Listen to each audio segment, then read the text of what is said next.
So, ladies and gentlemen, what in this case what we have, Charlie, is it says u is I plus j and v is 2I minus 3. Not a problem. Why would you want to sharpen your, why would it matter once you start talking sharpen pencil? That's okay. Fine. You want me to take notes? No, it's okay. What I would tell you guys to do so you can sharpen your pencil during this point in time is to convert to component form. Emily, this is not a time for you to be doing that.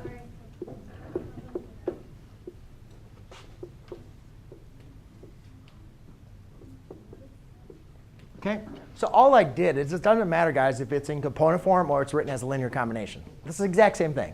I just prefer to not look at i's and j's when I'm applying the scale when I'm applying my scalar.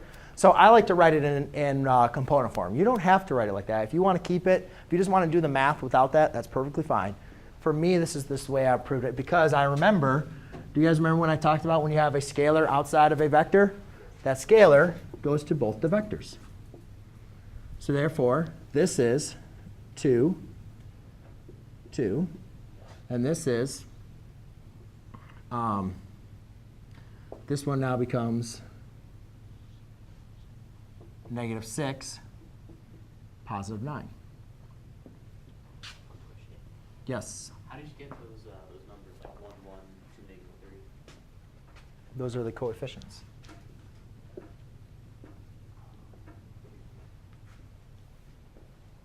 Okay?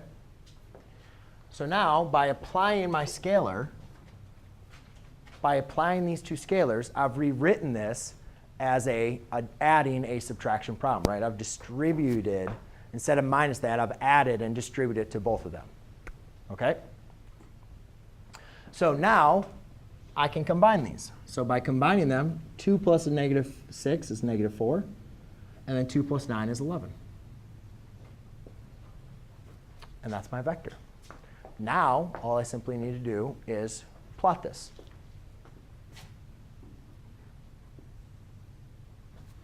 Okay, so remember, this would be -4, 1, 2, 3, 4, 11. 1, 2, 3, 4, 5, 6, 7, 8, 9, 10, 11. So it looks something like this. All right, but that's not everything I say, because remember, this is in component form, right? So it has initial point at 0, 0, and there's your final point. Anybody have any questions on how I did that?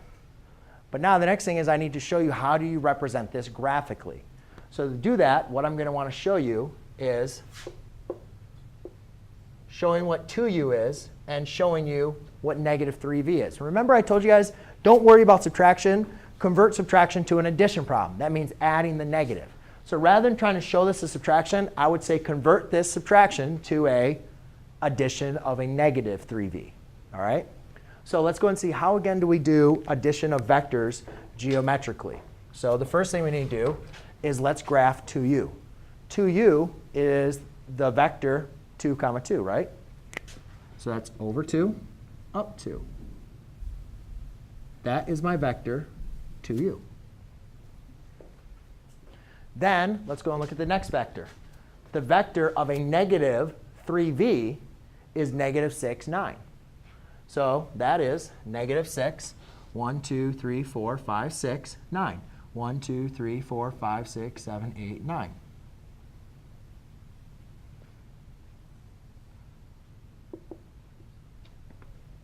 Does everybody understand that vector? How I got that vector? That's -3. That's -3v. So I just multiplied the -3 times the v's, which gave me -6, positive 9. Just write it like that. I don't know why I wrote a plus sign there. It's just -6, 9. Now remember, geometrically, how do we find the resultant vectors? We apply the head-to-toe method. We take the head of one vector and add it to the tail of the other vector. So you guys could take 2u and put it there. Or you could take -3v and put it at the end there. But either way, you guys get your resultant vector, which is right here, which is 2u minus 3v. That's the resultant vector. OK? Make sense? So you don't have to show both of them. All right? You just need to show one, the addition of the two vectors. But show the addition of the two vectors. And then also you need to algebraically show me where you got the answer. OK? So That was 20.